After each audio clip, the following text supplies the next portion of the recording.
गाँव का जीवन मैं हमेशा बोलता हूँ कि हमको कितना सिखाता है, बस सीखने की ज़रूरत है। गाँव का जो जीवन है, अगर आप देखेंगे कि हमने अभाव में जीना सीखा। गाँव में कोई सॉल्यूशन, ऐसी कोई प्रॉब्लम नहीं है जिसका सॉल्यूशन हमारे इंडियन वैल्यू सिस्टम में ना हो, हमारी संस्कृति में ना हो। तो बस एक छोटी सी मुहिम शुरू की है कि इस पर चर्चा करना शुरू करना चाहिए, लोगों को जागृत करना चाहिए। ये वस्त्रों को त्याग करके नए वस्त्रों का धारण करते हैं, उसी तरीके से आत्मा पुराने शरीर को त्याग करके नए शरीर को धारण करती है। तो जो कृष्णा स्कूल है, कृष्णा का जो विजडम है, दैट टॉक्स अबाउट इनोवेशन। वो बोलते हैं कि आपको पुराने थॉट्स, पुराने स्कूल्स, पुरानी परंपराओं को गिव अप करना पड़ेगा, त्याग करना पड़ेगा। नए जो शैली है, नई परंपरा है, नए थॉट्स हैं, उनको एक्सेप्ट करना पड़ेगा। And that is how. तो आपको दो रेफरेंसेस मिलते हैं, कृष्णा का लीडरशिप और श्री राम की लीडरशिप। आप देखिए कैसे दो different leader, different character, different style एक विजन के लिए काम करते हैं। दोनों का जो विजन था धर्म की स्थापना। राम भी धर्म की स्थापना करना चाहते थे और कृष्ण भी धर्म की स्थापना करना चाहते थे, लेकिन दोनों के स्टाइल। राम तो सर एक और जो कॉन्सेप्ट है हमारे जो स्क्रिप्चर्स में, धर्मा और कर्मा, ये दोनों कॉन्सेप्ट का स्टूडेंट लाइफ में मतलब क्या इम्प्लीकेशंस है और इससे क्या सीख सकते हैं? तो धर्म और कर्म को अगर आप मिलाकर के बोलेंगे तो मनुष्य को धर्ममय कर्म कर्म। नमस्कार दोस्तों, स्वागत है आप सबका द अनुभव शो में। आप सबको पता होगा कि हमारी भारत की संस्कृति बहुत ही दिव्य है और हमारे संस्कृति से हमें बहुत कुछ सीखने को मिलती है। जो हमारे पुराने परंपरा है और हमारे आधुनिक परंपरा है, आधुनिकता और हमारे सांस्कृतिक परंपरा, इन सबको मिलाकर छात्र क्या क्या सीख सकते हैं, ये सब का हम बात करने के लिए एक बहुत बड़े शख्सियत बैठे हुए हैं। डॉक्टर रिपुदमन गौर सर, जो कि लॉयड के डीन हैं और वो प्रोफेशनल कोच हैं पर्सनल ब्रांडिंग के और एक मोटिवेशनल स्पीकर हैं। स्वागत करते हैं सर आप। Thank you Anuvab, thank you so much. So sir, how are you? All good, thank you so much. So sir, हम आपसे जानना चाहेंगे सबसे पहले आपका लाइफ स्टोरी के बारे में और जो इंडियन वैल्यू सिस्टम है, इंडियन वैल्यू सिस्टम को आपने अपने लाइफ में कैसे इनकलकेट किया, वो आपसे जानेंगे। Well, अगर मैं ब्रीफली अपनी जर्नी के बारे में बताऊं तो उत्तर प्रदेश अलीगढ़ जिले के छोटे से गांव में मेरा जन्म हुआ था और किसान परिवार में मेरा जन्म हुआ था। पिताजी पेशे से अध्यापक थे, प्रिंसिपल थे इंटर कॉलेज के, लेकिन मूलतः हमारा जो कार्य था वो कृषि पर आधारित कार्य था। तो जो अपनी पढ़ाई और जो अपब्रिंगिंग हुई है पूरा खेतों में काम कर करके हुई है। और जब गांव में जीवन जी रहे थे तो बहुत सारे जो लेसन्स आज हम देख रहे हैं वो मेरे को सीखने को मिले। गाँव का जीवन मैं हमेशा बोलता हूँ कि हमको कितना सिखाता है, बस सीखने की ज़रूरत है। गाँव का जो जीवन है, अगर आप देखेंगे कि हमने अभाव में जीना सीखा। गांव में प्रॉब्लम्स होती हैं, लोग कास्ट के बेसिस पर लोगों में कॉन्फ्लिक्ट्स होते हैं, रिलीजन के बेसिस पर, इकोनॉमिक स्टेटस के बेसिस पर डिफरेंसेस होते हैं। उन डिफरेंसेस के होते हुए हमको छोटे छोटे कार्य करने होते थे, चाहे वो प्लेग्राउंड में जाकर के मैच खेलना होता था या कोई दूसरे काम करने होते थे। तो कैसे कोलैबोरेशन सीखना है, डाइवर्सिटी को एक डायरेक्शन में कैसे लेकर के आना है, जो हमने गाँव से सीखा। गाँव से सीखा कि जीवन में अभाव के चलते अपने जीवन को कैसे खुशहाल भरा बनाना है, ये गांव से सीखा है। तो जो लर्निंग गांव की थी, आज हम इस लीडरशिप के रोल पर आते हैं तो वो क्रियान्वयन उसका कर रहे हैं। अब आपने पूछा कि इंडियन वैल्यू सिस्टम को मैंने क्यों अपनाया, कहाँ से वो इंस्पिरेशन मिली। तो सबसे पहले तो जिस परिवार से आता हूँ, तो मेरे पिताजी, मेरी माताजी, वो डेली रामचरितमानस का पाठ करते हैं। माताजी आज भी करते हैं, पिताजी अनफॉर्चुनेटली नहीं है। तो वो हमेशा हमको रामचरितमानस की जो चौपाई हैं वो हमें बताते थे। मेरे बड़े भाई उसको कंठस्थ करते हैं, आज भी उनका पाठ करते हैं। तो अपने जब बड़ों को मैंने ये देखा कि जिस पथ पर चल रहे हैं, तो निश्चित रूप से भी छोटा उसी पथ पर चलना चलेगा। अब चूंकि मेरी जिम्मेदारी थोड़ा बढ़ गई है, मैं बिजनेस स्कूल्स में टीच कर रहा हूँ और अलग अलग जाकर के लेक्चर्स दे रहा हूँ, मोटिवेशनल टॉक्स दे रहा हूँ। तो मेरे को ये महसूस हुआ कि अपनी टॉक्स में, अपनी बातों में ऐसी कोई सॉल्यूशन, ऐसी कोई प्रॉब्लम नहीं है जिसका सॉल्यूशन हमारे इंडियन वैल्यू सिस्टम में ना हो, हमारी संस्कृति में ना हो। तो बस एक छोटी सी मुहिम शुरू की है कि इस पर चर्चा करना शुरू करना चाहिए, लोगों को जागृत करना चाहिए कि इतना रिच हमारा ट्रेजर है, खजाना इतना बहुमूल्य है, हम उसकी तरफ देख ही नहीं रहे। हम वेस्टर्न खजाने की तरफ देख रहे, जबकि अपना खजाना इतना बहुमूल्य है, उसके बारे में बात होनी चाहिए, उसकी चर्चा होनी चाहिए, उस पर विश्वास होना चाहिए। तो ये एक जर्नी मैंने शुरू कर दी।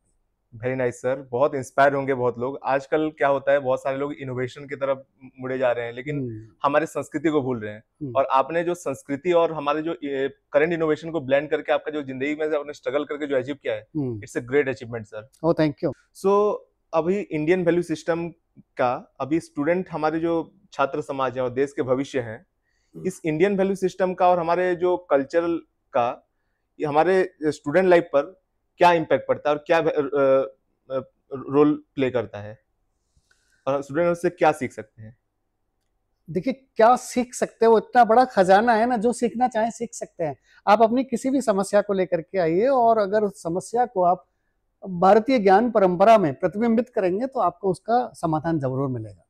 आज का स्टूडेंट, अगर हम देखते हैं, आप लीडरशिप की बात करते हो, आप इनोवेशन की बात करते हो, ये सब आपको ज्यादा एडवांस तरीके से भारतीय परंपरा में मिल जाएगा। जैसे अभी रिसेंटली मैं बात कर रहा था, जो सबसे प्रमुख वर्ष है गीता का, ये शांस जीर्णानि, जिसमें कहते हैं कि आत्मा न मरती है न जन्म लेती है। जरा हमारा जिस तरीके से व्यक्ति अपने पुराने वस्त्रों को त्याग करके नए वस्त्रों का धारण करता है, उसी तरीके से आत्मा पुराने शरीर को त्याग करके नए शरीर को धारण करती है।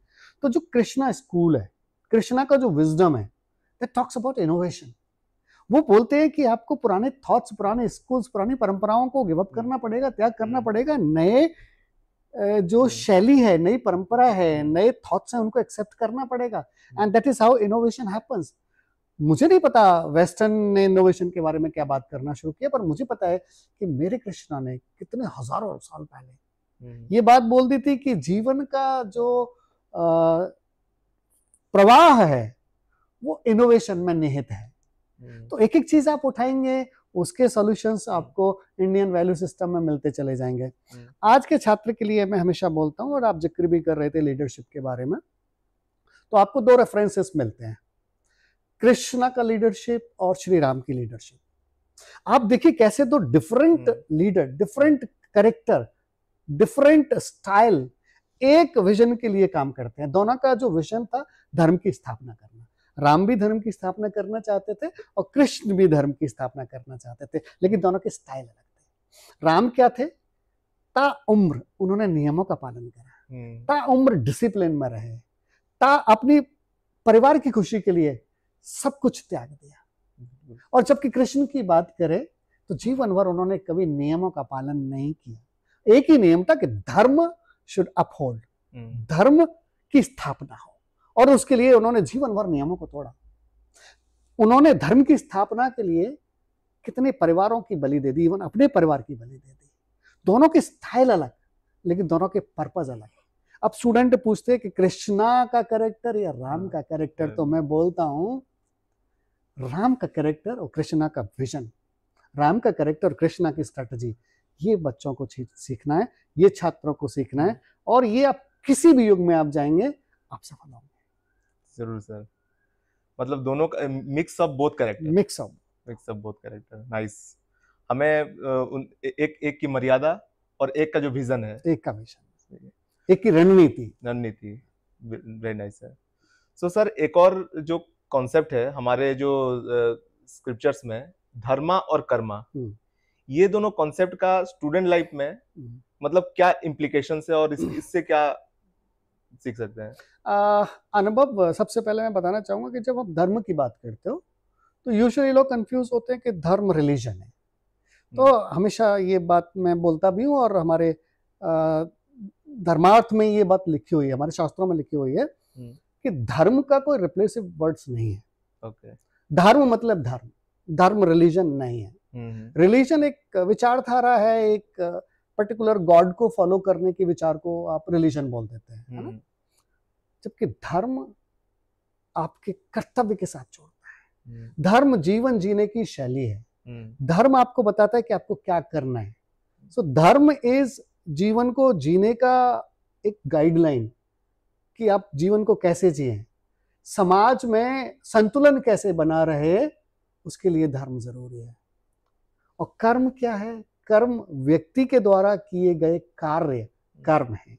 तो धर्म और कर्म को अगर आप मिलाकर के बोलेंगे तो मनुष्य को धर्ममयी कर्म करना चाहिए। कर्म तो सब करते हैं, कर्म तो मैं भी कर रहा हूं, आप भी कर रहे, लेकिन सवाल ये है क्या मेरा कर्म धर्ममयी है? क्या मैं वो काम कर रहा हूं जो समाज में एक बैलेंस स्थापित करेगा? अगर मैं वो काम कर रहा हूं तो मेरा धर्ममयी कर्म है।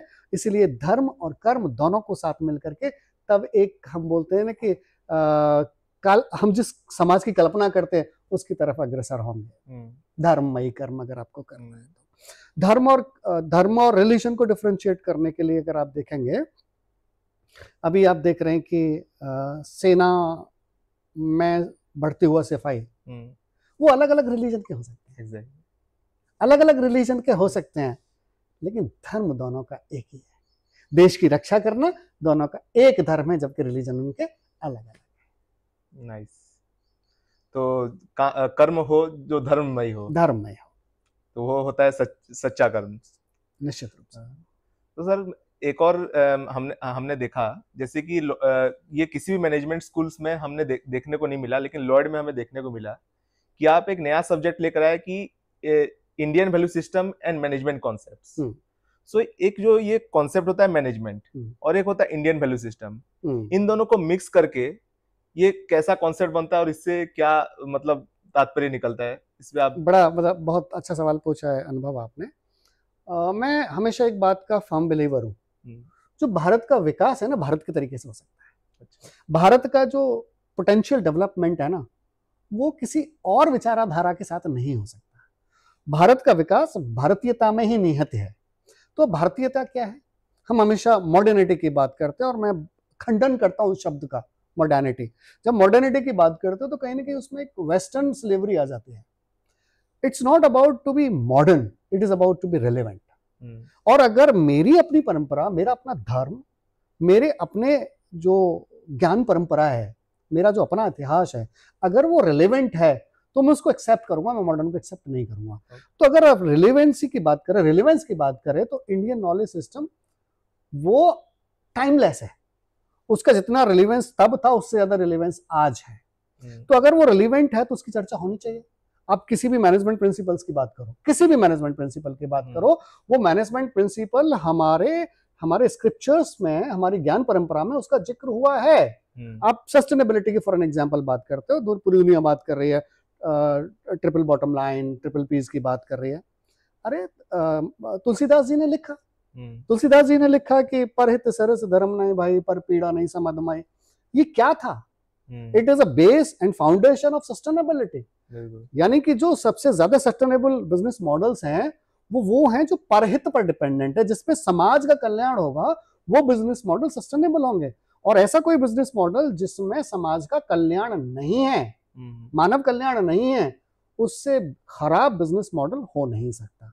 तो अगर आप ये सब चीजें, जितनी भी आप कंटेम्परेरी चीज समझना चाहेंगे, वो सब आपको हमारे भारतीय ज्ञान परंपरा में मिलेगी। बस हम उसको रेफरेंस नहीं देते, हम मॉडर्न जो प्रिंसिपल्स है उन पर ध्यान देते हैं। मॉडर्न प्रिंसिपल्स भारत की समस्या को हल नहीं कर सकते।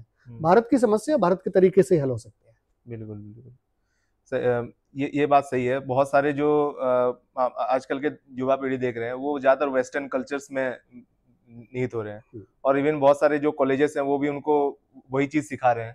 तो रियली लॉयड बिजनेस स्कूल में मैं अप्रिशिएट करता हूँ, बहुत अच्छा सब्जेक्ट है, और आई होप सो स्टूडेंट्स इसमें से बहुत कुछ सीखेंगे। तो सर जैसे इकोनॉमिक्स है, इसको सांस्कृतिक भाषा में अर्थशास्त्र भी कहते हैं।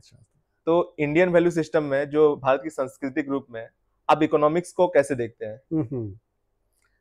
इकोनॉमिक्स को अगर आप देखते हैं तो आचार्य चाणक्य का जिक्र होता है, और उनको इस युग का फादर ऑफ इकोनॉमिक्स भी हम बोलते हैं। तो उनकी जो पॉलिसीज हैं, उनका जो अर्थशास्त्र है, वो भारत में नहीं पूरे समूचे विश्व में उसको एक्सेप्ट किया जाता है।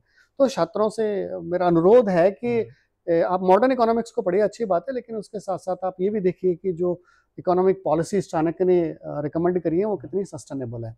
और इसमें एक चीज़ जो आजकल न हमारा वर्तमान अध्यात्म में उस पर चर्चा कर रहा है और शायद अछूता रह गया है, वाल्मीकि रामायण में और कुछ कुछ स्क्रिप्चर्स में उसका जिक्र है।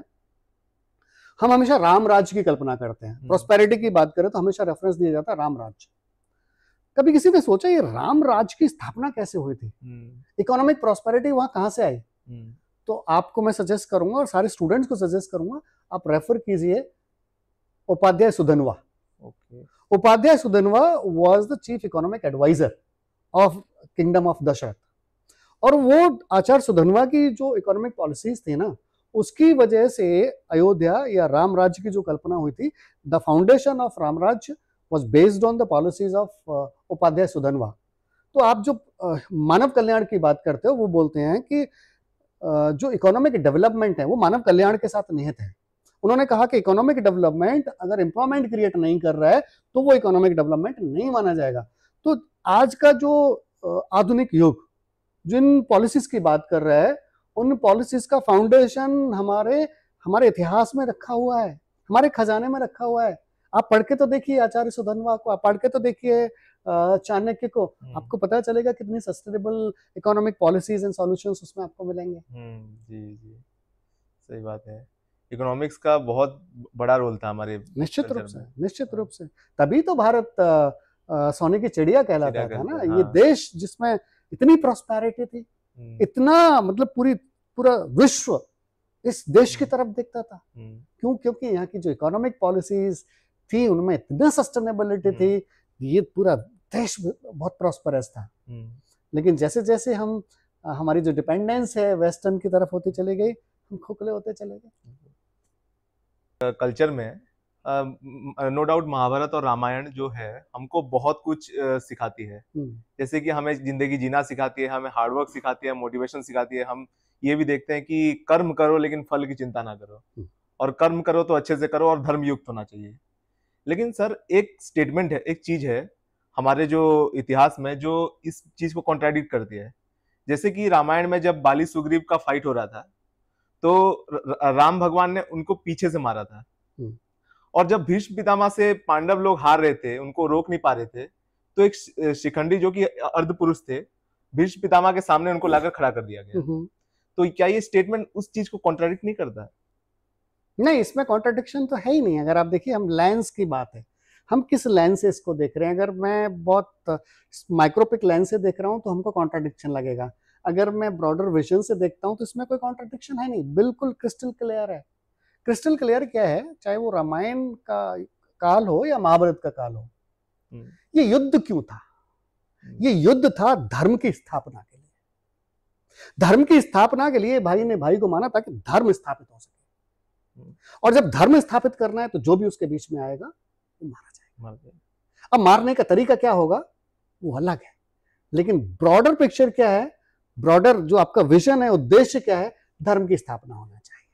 अब आप दोनों कॉन्टेक्स्ट को देखेंगे, जिसमें बाली के कॉन्टेक्स्ट को देखेंगे तो बाली जैसा जो दुष्ट था, जिसने अपने भाई को बिना उसकी बात जाने उसको बेदखल कर दिया, उससे भी ज्यादा उसकी पत्नी को आप जबरदस्ती अपने पास रखते हो, प्रताड़ित करते हो, उस व्यक्ति का अंजाम क्या होना चाहिए?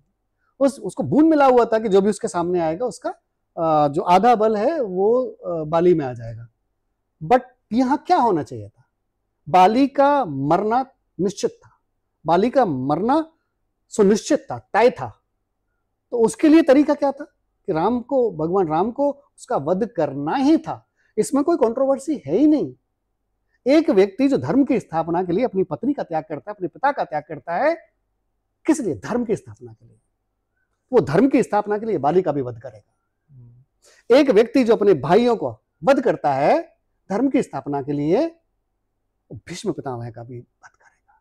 जरा सोच के देखिए, जो एगोनी, जो पीड़ा अर्जुन को हुई होगी, हम और आप उसका अंदाजा नहीं लगा सकते, लेकिन उसने वो किया क्योंकि उसको धर्म की स्थापना करनी थी। तो पिक्चर क्या है? धर्म की स्थापना। जब आप धर्म की स्थापना के लिए अपने आप को समर्पित कर देते हो तो फिर ये मायने नहीं रखता कौन मारा जा रहा है। उद्देश्य क्लियर है, धर्म की स्थापना होना चाहिए, तो इसमें कोई कंट्रोवर्सी नहीं। सो अगर आपका उद्देश्य, आपका जो मकसद क्लियर है, तो उसमें आप चाहे कैसे भी अचीव करें, वो कभी अधर्म नहीं माना जाएगा। धर्म की स्थापना के लिए धर्म हित किया गया कार्य, मैंने क्या कहा? धर्ममयी कर्म, धर्ममयी किया गया कर्म कभी गलत नहीं हो सकता। Exactly sir. सो अगर इन सब से अगर आप स्टूडेंट्स को अगर कोई मैसेज देना चाहें तो आप क्या मैसेज देना चाहेंगे उनको? क्या सक्सेस मंत्र आप बताना चाहेंगे? स्टूडेंट्स को मैं हमेशा एक ही बात बोलता हूं कि 3 चीजों का ध्यान रखो जीवन में: कॉन्फिडेंस, करेज एंड कैरेक्टर। देखिए, जितनी आप पढ़ाई करेंगे, आज सीखेंगे, कल भूलेंगे, फिर परसों नया कुछ और सीखेंगे, लेकिन आपका कॉन्फिडेंस, करेज और कैरेक्टर, 3 चीजों में निहित रहना चाहिए, निरंतर रहना चाहिए। इनके साथ समझौता नहीं करना चाहिए। ये मैं 3 मैसेज मेरे स्टूडेंट्स के लिए, वो करेज, कॉन्फिडेंस एंड कैरेक्टर।